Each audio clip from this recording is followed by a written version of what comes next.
Hello and welcome to the My Journey podcast with me, Matt Johnson, and my co-host, Tom Scott. How are you this week, Tom? I'm not bad at all, thanks, Matt. How are you? Yeah, I'm good. As I say every week, this is just the new normal now. Sitting inside most days, every day. It's becoming quite all right now, I think. You've been up too much the last couple of weeks? Honestly, not a lot really. Been trying to get out walking, running a bit. Obviously, we've just started this new stock investing challenge, so hopefully we'll just keep an eye on that, see how that one goes. We might talk about that in the future, depending how it all falls through and everything, but we'll just have to see. But honestly, apart from that, nothing is really new with me, just still cracking on with studying for my exam, which I now have the exam date for end of July, I think. Oh, wow. So, yeah, so we'll see how that one goes. I know I spoke last time saying I thought it was going to be online, and I wasn't sure how they was going to do it, but I've had it confirmed that it's going to be back at the college. All right, so just socially distanced at the college. Yeah, I'm guessing so. Yeah, they said that they're still working on the social distancing policies, and there'll be updates as soon as possible. I suppose with the changes, that probably makes sense, doesn't it? If they can do it in person, the systems probably aren't set up to do exams like that from home properly yet. But oh no, I don't think they could. I don't think they could police it properly. yeah, that's the main thing, isn't it? Yeah. But yeah, that's about it really with me. What about you? What have you been up to? Yeah, obviously there's a challenge we said might never see the light of day. That might be the last reference to it on this podcast. Yep. But I was on Radio Humberside talk about Social Media Club in the last couple of weeks. I did manage to catch a bit of that. Yeah, that was an interesting experience doing it via phone rather than in the studio, and I think they put, if I'm being fair, they probably had more pressing subjects to talk about by the sounds of it. But yeah, Social Media Club's doing really well actually. We're up to about it's about 50 members now, so it's it's going, and I'm actually going to start some promo for it in the next week or two, I think. I've been meaning to do it for a while, but I just wanted to see how it did on its own. So I'm going to record a video and then get that out and try and push it a little bit on Facebook. In terms of... how long's that been up now? Oh, I don't know. I think it went live. I announced it was happening beginning of May. Then I did the workshop middle of May that actually properly launched it. And then the first lesson went up, mini lesson went up at the beginning of this month, so it's probably coming up to a month, been a month old now, but only really activity happening in the last couple of weeks. So that's I'm quite impressed with how it's doing. Was on a call this morning and it got a bit of traction, and a couple of other people signed up, which took us up to that kind of 50 mark. So that's good to see. So definitely a good milestone to be hitting this early. Oh God, yeah. I was like, if we can get 20, 30 people in it, I'd be happy. But to be up at 50 is it's really good. At such an early stage, and considering, like I say, there is only one lesson in there at the moment, it's pretty cool that it's got that kind of reaction, and it's proving from my point of view it's working the way I wanted it to work. It's getting a lot more interactions. The engagement's really good on that. On the content compared to doing it through my normal page, which is, what I've always thought would happen if I did a group. I just never really knew how to what I was going to do with a group. But yeah, to have actually taken that dive and it be working the way it is, I'm really happy with that. So yeah, but apart from that, it was only really that. I had a meeting with an old client. I had a phone call with an old client who's hopefully coming back. Got a meeting later this week with them. Good to hear. Yeah, they kind of shut up shop a little bit because of COVID, so it's good to hear that they're kind of looking at ways to bring things back out. And had a call today with an international bank about doing some sessions for them online. It's mainly exposure for me. It's not like I'm doing it for them, if that makes sense, but that'll hopefully be a 2-part series of online webinars. So that should be really good as well, just to get that kind of exposure for my brand on a more of a national stage, because it'll be UK wide hopefully promoted. So Yeah. So when you say you haven't been doing much, you have kind of been doing a bit.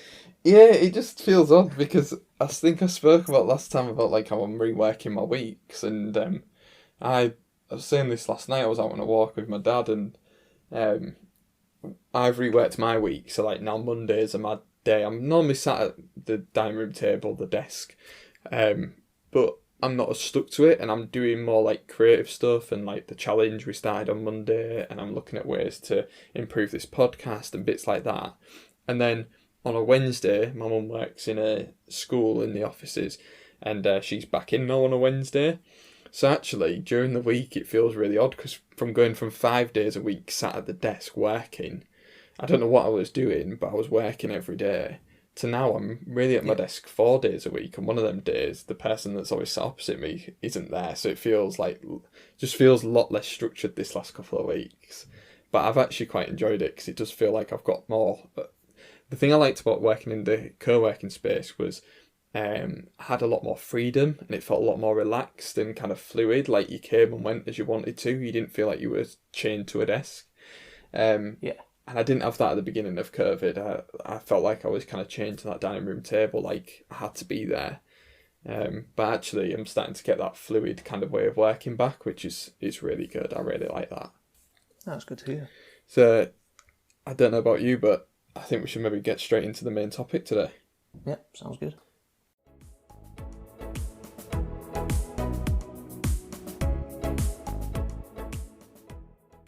For the main part of this podcast, we are going to be going to the random number generator on Google once again. So I'm going to randomly generate the number. Here we go. And it's that number there. So it's organisation/time management, which is quite interesting considering what we've been speaking about at the beginning of this episode in terms of me changing my priorities. And then the bit it says here is the little brief we've got: priorities and to-do lists. So, obviously, your working pattern has completely changed going on furlough, and you're probably in a different mindset to how you are when you're normally at work. So I'd be interested to hear, how do you prioritise and do you use to-do lists and things like that when you're normally like within your normal work life, ignoring the whole situation that we're in at the moment? Do you use to-do lists and how do you prioritise, Tom? Yeah, normally I do. I kind of have to. If I don't, I just completely forget what I have going on. I have so many things because the way with my role, there's, as I'm sure there probably is with many other roles, but there's so many things that I need to do on either a yearly, quarterly, monthly, weekly basis. So it's trying to get a list of all of them ready to do and remember when it's actually been done. Especially the way that my job role works as well is it's just me and my manager, but it's getting more and more towards the where we're kind of sharing the job role. Okay. So instead of one of us going, right, I'm going to do this all the time, and then you can do this bit. It was trying to get to the point where we both kind of know each other's job inside out, mainly because with it being finance, a lot of the stuff is more like back end of the month with all your payroll and everything like that. So it often prevents someone going away on holiday, especially if they know all of that information. So we're trying to get it so we both know everything that's going on. So it doesn't really matter if one of us is off. We can kind of pick and choose when we take our holidays. So that's a big reason for that side of it. But when it comes to to-do lists, I normally have. This is kind of something I've adopted more and more, especially towards when I started working from home before I was furloughed. Is having one main list with everything on it, and then another book which is basically split into my days, so I can look throughout the entire week, go through the list of everything that I have and put it down on specific days when I know. So anything that's more urgent, obviously I'll do sooner, or if I need to do something else before I can do another task, I'll put them in that order going through the book basically. And that way I can tick everything off the list knowing that I then have it in the smaller lists. So then when I come to sit down to work, I can just look and it's like, this is all I have to do today, basically. If I get done super early, I can pick something else up from later in the week, but this is everything that I have to do. And then if there's any tasks that I kind of like like your huge tasks that are just kind of mulling around in the background. I'll also have a separate list for that just to pick up on as and when I need to. So how do you deal with, because this is something I struggle with in terms of my current organisation and priorities and things like that, and have done in the past. How do you deal with like longer term projects? Do you have any of them within your role where it's like, actually this whole piece of work doesn't need to be done until, maybe mid-September, but it's a big piece of work and we need to do a little bit each week. Does that become part of a weekly to-do list, or does it just sit as this other thing that you kind of attack when you can? It swings around about for that one, really. Some things, when we know that we have about a month to do it, but it normally tends to be something where we're still getting the information throughout the month, basically. So we'll do little bits, basically, as and when we get it, that goes into there, so it's ready for the end of the month, really.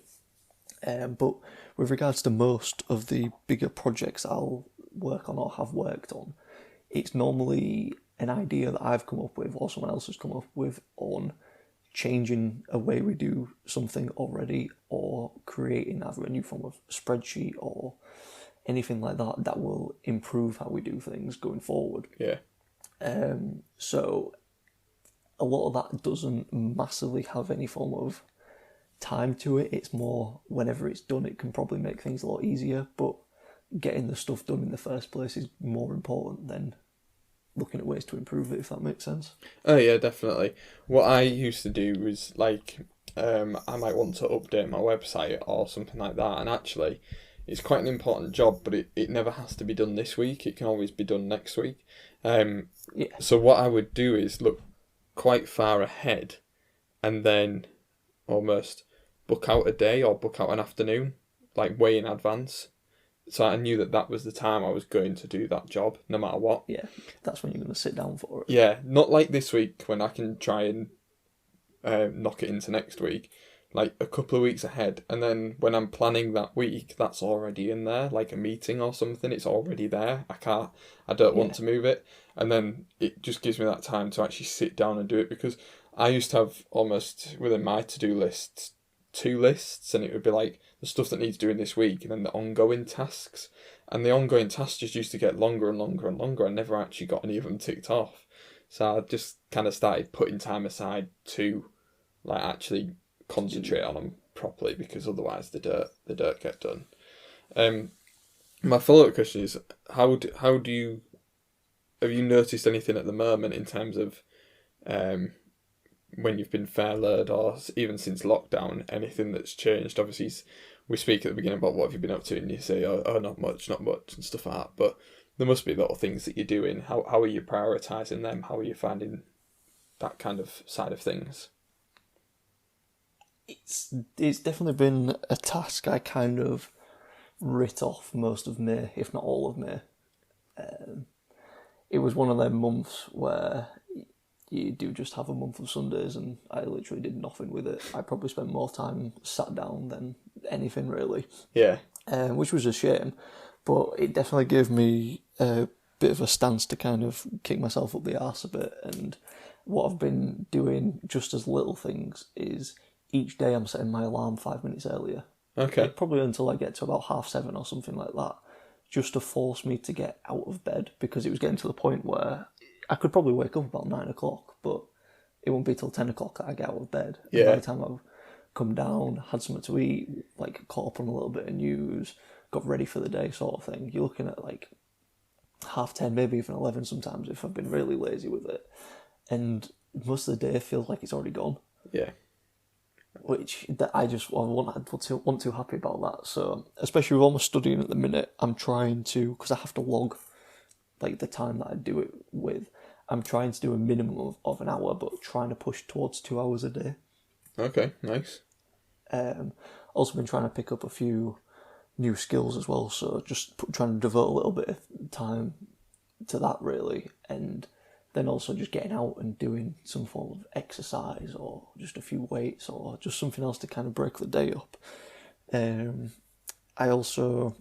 remember if I spoke about this on the last podcast or not, But I got a new book, and it's the first book I've read all year, which is probably quite bad. But I read it in a day and a half, 2 days. Oh, wow. Because that was all I did. I just got completely addicted into it, because a few years ago I was really into reading. Like, I would just churn out book after book after book, and kind of fell out of it. And I always said I needed that one good book to get me back into reading again. And I found it, but now I have a few other books I want to get into, but most of them are series, and the one that I really want to read, I've lost the first book in the series, which is annoying.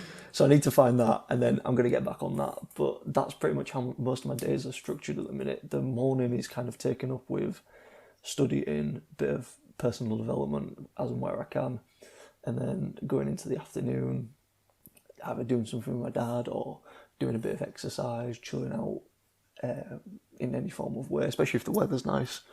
And then the evening is more devoted to watching a film, watching a bit of TV, something like that. Nice. Yeah. What about you? For me, I like kind of alluded to a little bit earlier. I have to have things kind of planned out. I have to like allocate time to them, and then I can do them. Ever since like I remember being like in GCSEs and like knowing that if I had all weekend to do one piece of homework, I'd take all weekend, you know. And if I had an hour to do it, I'd still do it to the same quality. I'd just, you know, that's just the way I was. So I started off when I first began freelancing, kind of like planning loosely, put a few key dates in my calendar and stuff like that. But as I got more and more clients, a lot of the work I do is content plans, and they have to be ready by a certain date. So if I'm not on the board with when that date is, I miss it, you know, and that you can't miss it because then they've got no content going out. Yeah. And I have to factor in approvals and scheduling, writing the content, that kind of thing. So I've got a Excel sheet which I put up on Twitter a little while ago, like as part of some Twitter chat that I was part of, and everyone was like, "Oh my god, that's crazy! I don't understand it, but I love it." And basically, I've got rows for all of my clients, and then every day of the month is mapped out on the Excel sheet, and then I've just got colour blocks telling me what I need to do on each day. So, for example, if I take today when we're recording, there's some news content that needs to go out for a client, there's interactions that need doing for a client, there's analytics that need doing for a client, another client's just been sent a piece of work that needs is awaiting their approval, there's some planning that needs doing. Like, every day is mapped out. Now, some of them things overlap 2 days, so like my planning the content gets 2 days allocated to it, and my scheduling the content gets 2 days allocated to it, and the approvals process gets 3 working days scheduled for it. So basically, from the day that their content should go out, there's 7 working days before that I could potentially be starting work on the content. So it all feeds in, but you can literally go to any day of the year and I can tell you what I'm doing. But the interesting thing is that because of that, that's allowing me to free up their Mondays to work on these side projects or do some work on the podcast, or I might even like use it to rehash my website. And I've inadvertently, I didn't realise this till we just started this podcast, I've actually freed up that time that I was talking about earlier where I used to plan it in a couple of weeks' time. I've now got that every week. I've got that booked in to work on my business or work on anything I want to. And because I've been able to shift all these different coloured blocks, there's like, if I look down the key, I've got a key obviously, there's 1, 2, 3, 4, 5, 6, 7, 8, 9, 10, 11 different colours on this, 12 different colours, on this thing, identifying different types of actions that need taking. And then, if you go over to my diary is filled with, obviously, meetings and stuff like that. But also, if a client... So my content plans for a client are generally a month long. But, for example, I might be talking about a blog post that's just been launched. Well, the blog post might not be written yet. So I put a reminder in my calendar to then go back and look at that blog post, because I'll just miss it otherwise. But there was one thing that really stood out to me when I've just been looking at my calendar, and good friend of ours I was speaking to very start of this year. You know, it was that kind of just after New Year period before everyone goes back for Christmas. And I was talking about how I'd love to get into the gym and start eating a bit healthier. And I said, I just need to plan it out. I just kind of go to the gym when I feel like it. I put my gym kit in the boot most days, but actually when I finish work, do I feel like going? How do you know, that kind of thing? And actually, what I did was, I've gone through and I keep getting the notifications even though we're in lockdown, but there's 3 nights a week I've got the gym scheduled into my calendar, and then it's scheduled in on Saturday and Sunday mornings as well. So I get a reminder on my phone and my laptop that I'm supposed to be going to the gym, and then and you still ignore it. I do, yeah, still ignore it. No, to be fair, it worked really, really well up until lockdown, and then each of them has got a different session logged into it. So if I ain't got the motivation to just go and do something, I open that up and there's a session in there. So okay, it works really well. But the issue that this whole system brings up, it works really well at the moment because everything is spread out, right? The bit that's on this brief for today's topic, which I'm still trying to work out, and I admit to it's something I've struggled with for quite a while, is this idea of priorities.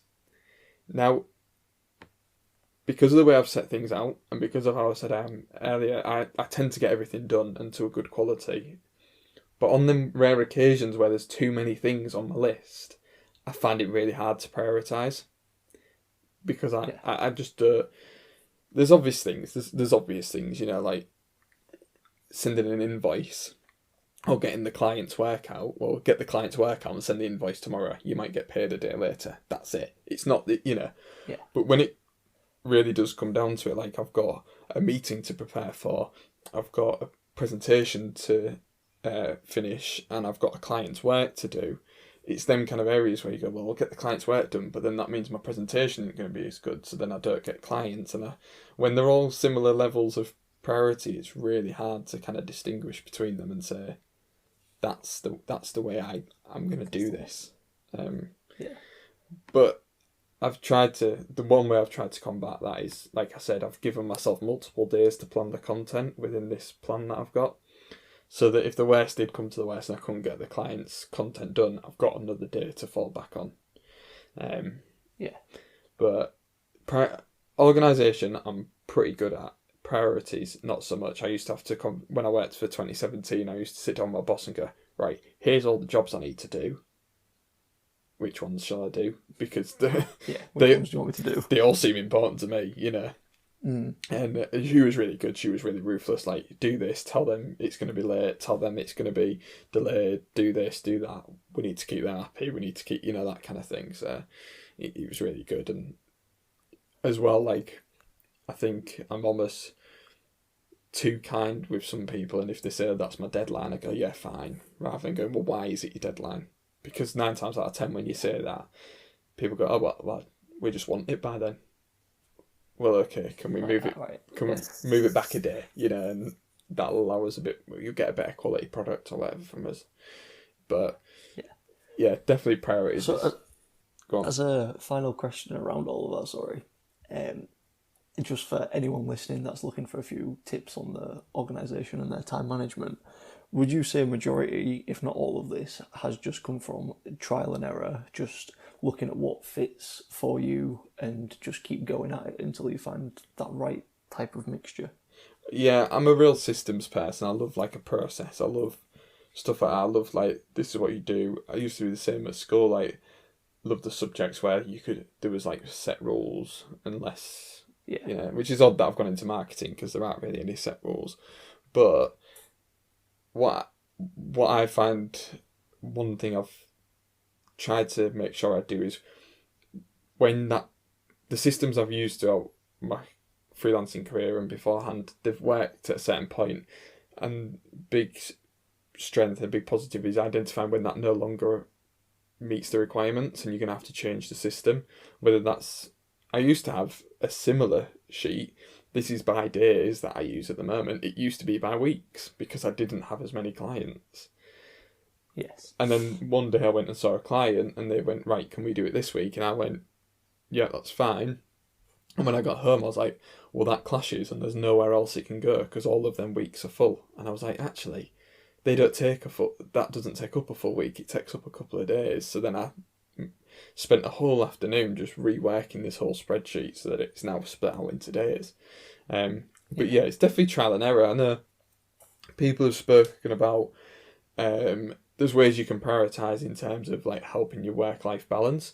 So one thing I know somebody does that I work with, they get a notebook, they cross it into 4. I can't remember what the exact headings are, but it's like they've got a family, so something for the family, something for them, something for work, and then I can't remember what the other one is. But they write a to-do list in each one, and they prioritise it, if as best they can, and they have to tick off one thing in each box.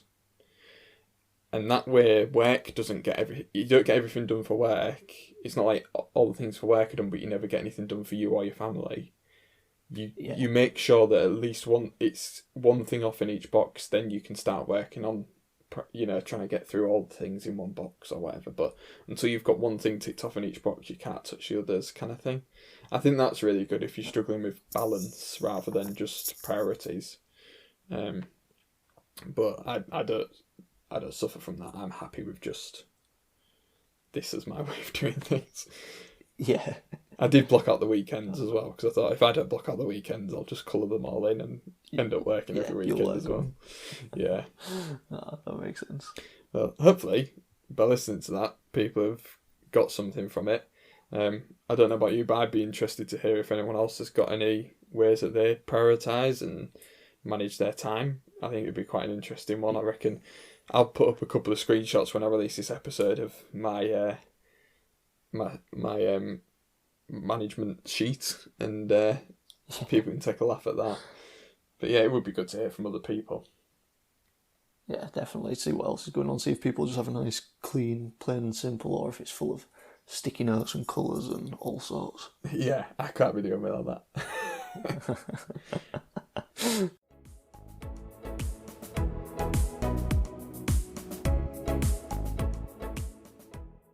And quickly, to round off this week, we haven't got anything too special. So what we thought we'd just do is maybe tell you a little bit about what we're going to try and do between now and the next podcast. And if we remember, we might try and touch base on this next time. But for me, personally, one of my aims is to try and get another client lead. I want to get another lead from a client. I'd also like to do well on the challenge that we talked about at the beginning. But I would love to learn a little bit more about e-commerce. That's what I'm looking at this next couple of weeks. That's what I'd love to learn about. What about yourself, Tom? As I was mentioning earlier on, some of the personal development stuff, I've once again, over the many years of doing so, have taken another stab at some web development. Okay, yeah. So my aim, hopefully by the next podcast, will have to have finished the basic HTML and CSS that is offered on Code Academy. Hopefully I can get through that. I've pretty much finished the HTML one, but I want to finish then, and then I want to start moving on to PHP, just to get a nice general knowledge overall. I've got a few step plans for what I want to learn, then what type of projects I want to work on, and how that's all going to go, but I want to stick to this learning it at the minute. Code Academy is really good. It has like a little streak button on it, so I'm making sure I'm logging in each day to either do something, or they've got a real handy app which is more like a recap type app. Shows you some stuff you've learned, then asks you loads of questions on it. That's really cool. But that counts towards the streak as well. Yeah, it's quite handy. So literally just trying to stick at that as much as I can, and hopefully pick up as much as I can from it. That's good. It gives you a bit of structure as well. Get it in your priorities and your to-do list. That's what you need to do. Yeah, definitely. So, as ever, thank you to everyone who's listening. If you've enjoyed this episode, please share it with a friend, leave a review, whatever it is you can do to help grow this podcast. We'd be truly grateful. Until next time, thanks for listening.